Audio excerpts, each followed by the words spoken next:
Si on n'a pas pleinement conscience de nos gènes rhénanes, et je ne dis pas allemande ou française, je pourrais dire alsacienne, je préfère dire rhénane, et ce qui, au niveau des valeurs, nous a toujours guidés ici, l'humanisme rhénan. Et pourquoi pas dire aussi la démocratie chrétienne, qui fait plus que jamais de l'Alsace une Alsace pontificale, c'est-à-dire, non pas au niveau du Concordat, quoique, mais qui est capable de faire des ponts au sein de l'Europe, entre l'Ouest et l'Est, entre l'Allemagne et la France, mais qui est cet exemple que nous portons chacun au fond de notre conscience, d'être effectivement profondément européen et pas adressés les uns contre les autres. Nous en avons trop souffert. Je ne vais pas rester dans l'histoire. Je voudrais vous dire quelle est ma foi dans ce territoire rhénan, et alsacien donc, bien sûr, qui est capable de prospérer plus que nul autre. Et je donnerai quelques exemples. Mais je suis pour cette Alsace qui se veut solidaire, ouverte, humaniste, respectueuse, mais aussi constructrice d'avenir. J'ai toujours été dans ce bas, natif de Riedisheim. J'ai été entouré de tout temps de travailleurs frontaliers. J'allais tout petit à Bâle faire les emplettes de Noël, ou encore à Mülheim, d'Ourachmouk, là, ce qui était peut-être plus intéressant de l'autre côté de la frontière. Certains d'entre vous s'en souviennent peut-être encore. Donc on était en plein dans cette culture, j'étais en plein dans cette culture depuis toujours, et je n'y voyais, je ne peux pas dire des avantages ou des inconvénients, je trouvais que c'était normal. Et c'est ainsi que même comme maire de Riedisheim déjà, je trouvais que mon territoire d'alors s'inscrivait dans cette culture rhénane. Il n'était pas seulement mulhousienne, mais était aussi bâloise, fribourgeoise, enfin bref, rhénane. Et ça a été une part, de façon plus ou moins normale, comme ça, naturelle, une part importante, en fait, de mon action politique. Je trouvais ça naturel. Et quand je suis devenu président du Conseil général en 2004, la politique transfrontalière n'existait quasiment pas. Du temps de Henri Goetschi, se faisait, se pratiquait le bilinguisme, et je lui rends hommage. C'est probablement l'un des plus flamboyants présidents qu'on ait pu connaître, parce que avoir inventé cette volonté de défendre le bilinguisme, de le promouvoir, de réintroduire la cigogne, ce qui est une victoire magnifique, d'avoir voulu protéger l'environnement en créant les brigades vertes. Bref, on voit combien ce territoire, quand il est porté par des hommes et des femmes de son territoire, est capable d'innover, d'inventer, de produire, et notamment du bien vivre ensemble. Donc, cette culture me semblait tellement naturelle. Et toujours, en devenant président, autant j'étais toujours fier de cela, et je voyais combien le taux de chômage, au début des années 2000, nous étions meilleurs que les Suisses voisins. Nous étions meilleurs que les Badois, Fribourgeois voisins. Nous étions en dessous de 5% de chômeurs, et notamment dans le Haut-Rhin. On était même un peu meilleurs que le Bas-Rhin.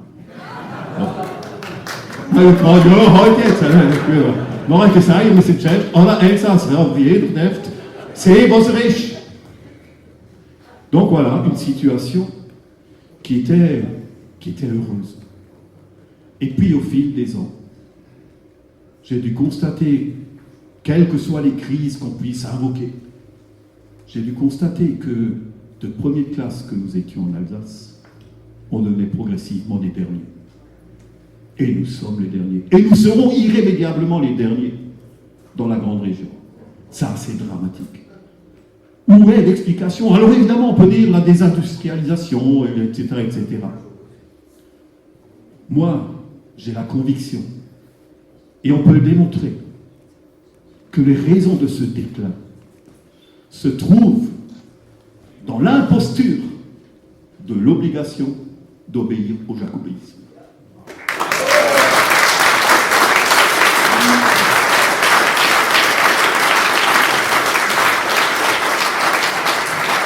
Que ce soit au niveau des normes. Comment expliquer que finalement les asperges puissent être à 6 € le kilo à Neuf-Brisac, et 1,50 € de l'autre côté. C'est effectivement de la norme. Ce sont des règles qui font que nos territoires se sont progressivement de plus en plus écartés, qu'on doive, en Alsace aussi, appliquer tout ce qui est décidé ailleurs pour tout le monde. Nous ne sommes pas, et c'est là peut-être l'une des tares des frontispices de nos monuments publics, quand on marque que la vérité c'est liberté, bien sûr, fraternité, bien sûr, égalité, c'est faux.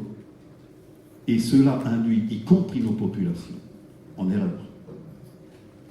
Nous ne sommes pas égaux. Nous ne naissons pas avec les mêmes règles. Nous ne sommes pas égaux. Nous ne sommes pas égaux devant ceci ou devant ça. Je ne prône pas, évidemment, qu'il faille une élite et des laborieux. Mais il faut reconnaître que c'est en cultivant ce que chacun est capable de donner de mieux qu'on réussit à faire progresser l'ensemble. Donc ce terme d'égalité est réellement quelque chose qu'il faut que nous nous posions. Et nous le savons à Unserland. Sinon, on n'aurait pas fait un parti régionaliste qui veut effectivement dire la différence. Et que cette différence doit être respectée parce qu'elle est effectivement avantage pour nous. Et que c'est en cultivant les avantages de chacun, et je le répète, qu'on fait progresser ensemble. Donc dans une politique où on constate les méfaits d'une volonté qui est de dominer tous les territoires par une même pratique, par une même règle, par une même norme, par les mêmes lois, est quelque chose d'insupportable puisqu'elle produit le déclin pour nous. Alors ça, j'assume totalement, parce que ça a toujours été mon discours. J'ai toujours lutté pour le contraire, et à un moment donné, on voit que lutter pour le contraire fait que si on ne nous écorte pas, peut-être même qu'on vous rend, comment dirais-je, impuissant. C'est une dure loi dans ce pays. Et c'est pour ça que j'ose dire que c'est un pays, quoi qu'on en pense, qui fonctionne de façon totalitaire. Nous sommes effectivement dans un pays où nous n'avons pas le choix. Nous sommes dans un pays, pour expliquer le terme de totalitaire, que ça ne fasse pas, qu'on ne puisse pas me dire ouais, il y aurait des tyrans chez nous. Non, c'est pas ça. C'est pas ça. Mais le fait que nous ayons à appliquer les mêmes règles, les mêmes lois, les mêmes normes, etc., font que nous finissons par nier notre territoire. Et ça, c'est réellement, en fait, notre problème de l'Alsace. Quand, en tant que président du Conseil général, j'ai donc développé cette coopération transfrontalière. Et je voudrais en venir maintenant au sujet réellement, ce que tu m'as demandé de faire. C'est en évoluant dans ces instances, depuis 2004, que progressivement, j'ai pris conscience de beaucoup de choses. D'abord que ça existait déjà. Il y avait le Conseil rhénan, pour les 4 régions qui composent le territoire rhénan. Il y avait la conférence du Rhin supérieur. Et puis progressivement, en m'impliquant dans ce milieu, je rencontrais des personnes formidables. Et je citerai juste un épisode. C'est toujours en 2004, le président du Parlement de Fribourg, qui était alors Sven von Ungern-Sternberg, beau nom, et pourtant quelqu'un de tellement simple et ouvert, et qui m'invite à venir le rencontrer. Genre homologue, rencontre entre homologues. Et on commence le matin à 9h en allemand. À l'époque, je n'étais pas encore tellement baigné. Je reprenais un peu le langage du voisin, qui est notre langage à nous aussi. Et puis, au bout de 2-3 heures, 11h30, il me dit, écoute, maintenant, en allemand toujours, jetzt ist schon Zeit, dass wir gehen Gase. Was machen wir? Entweder gehen wir in Colombie, c'est l'étoile, là, Michelin de Fribourg, le Colombie, pour ceux qui voudraient y aller. Ou alors on peut aller à la cantine de l'administration, qui est énorme, c'est toute la partie du Land qui est administrée à Fribourg. Et dans la voiture qu'il conduisait, qui nous emmenait à la cantine dans la grande cité administrative de Fribourg, il me dit, écoute, si d'aventure tu vois quelques désordres ou une mauvaise ambiance, ne t'en étonne pas. Et je lui dis, ah bon, pourquoi? Il se passe quoi? Il dit, mais en fait, nous venons d'avoir le transfert de la police et de la justice. Ça vous rappelle rien? Je voudrais saluer l'énorme qualité de celui qui nous a parlé de l'organisation de la Suisse, et j'aimerais bien avoir, en fait, ces transparents, qu'il me les communique. Effectivement, chaque canton s'occupe de la police et de la justice. Et en Allemagne, il venait de déconcentrer cela. Et le deal était le suivant. Et il m'explique ça. Il dit, voilà, au niveau fédéral, central, on nous a dit, on vous confie police et justice. On vous alloue 80% de la dépense que la fédération y accordait. Si vous faites mieux dans la proximité, si vous avez plus de profit, de productivité, vous pouvez garder la différence. Et donc, à ce moment-là, juste évidemment, dans l'administration, ça voulait aussi dire perdre peut-être des effectifs. Eh bien, évidemment, une fois de plus, nos voisins ont passé à travers, et les marges supplémentaires qu'ils ont faites sont restées. Croyez-vous qu'en France, et c'est là où je reviens au fil que j'avais perdu, croyez-vous qu'en France, on puisse à un seul instant imaginer que Paris fasse un deal avec une région? Jamais. Pourquoi? Parce que la France est organisée, tout à fait intentionnellement, est organisée non pas en répartition de pouvoir de pouvoir, mais tout simplement en répartition de compétences, c'est-à-dire rien. Les collectivités territoriales n'ont que des compétences qu'elles ont le droit d'exercer. Et encore avec les dotations globales de décentralisation et de fonctionnement qu'on leur accorde. Et ces dotations, si aujourd'hui les maires sont dans la rue, c'est parce que non seulement l'État a confié l'exercice de compétences, mais qu'aujourd'hui il diminue le pognon, c'est-à-dire la part du produit de notre travail à tous, de nos impôts, de nos taxes, de la TVA et tout ça. Il nous redistribue une part de ce qu'il nous a demandé de faire à sa place, et cette part, il la diminue toujours davantage. Et c'est là où il y a l'injustice de fond, et de nouveau une différence avec la différence avec la Suisse. C'est que chez nos voisins et allemands, ils ont leurs ressources directes du territoire, dont ils décident. Ici, nous ne sommes que des esclaves. Et dans ce fonctionnement, dans cette politique trinationale, où est-ce qu'on va aujourd'hui? Je terminerai sur ce point-là en disant que j'ai continué de rencontrer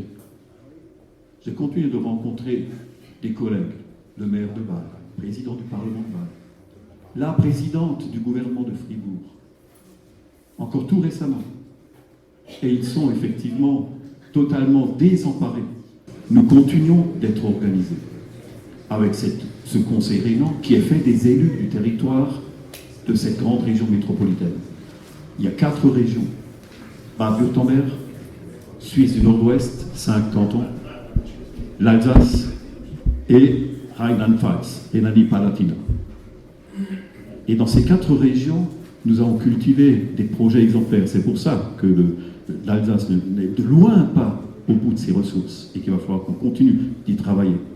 Dans le cadre de ces 4 régions, nous avons créé en 2010, après l'avoir présenté en 2009 à Bruxelles, nous avons créé la région métropolitaine trinationale du Rhin supérieur. Et aujourd'hui, tous ces acteurs bénéficient encore pour cette année de 200 millions de crédits de l'Union européenne pour les projets Interreg. Mais dans la nouvelle région, qui sera notre interlocuteur? Il n'y aura plus d'Alsace. Donc vous voyez, des problèmes basiques qui se disent, mais nous avons toujours travaillé avec l'Alsace. L'Alsace, où est-elle désormais? C'est pour ça, et l'avenir, à mon avis, est le suivant. Il faut à tout prix que nous fassions tout pour que notre région continue de développer ses gènes européennes, pour effectivement continuer de travailler avec nos voisins, qu'on continue d'être une région pontificale qui fait des ponts au sein de l'Europe, parce que c'est notre devoir. Et dans ce sens-là, les seuls qui puissent effectivement, aujourd'hui, dans ce qui est annoncé, programmé, dit, les seuls qui peuvent encore représenter cet espoir, ce n'est plus de l'extrême droite à l'extrême gauche. Aucun de ces partis jacobins ne le fera. Il n'y a peut-être qu'Unserland. Et c'est pour ça qu'effectivement je suis pleinement engagé dans le soutien à Lanzarote.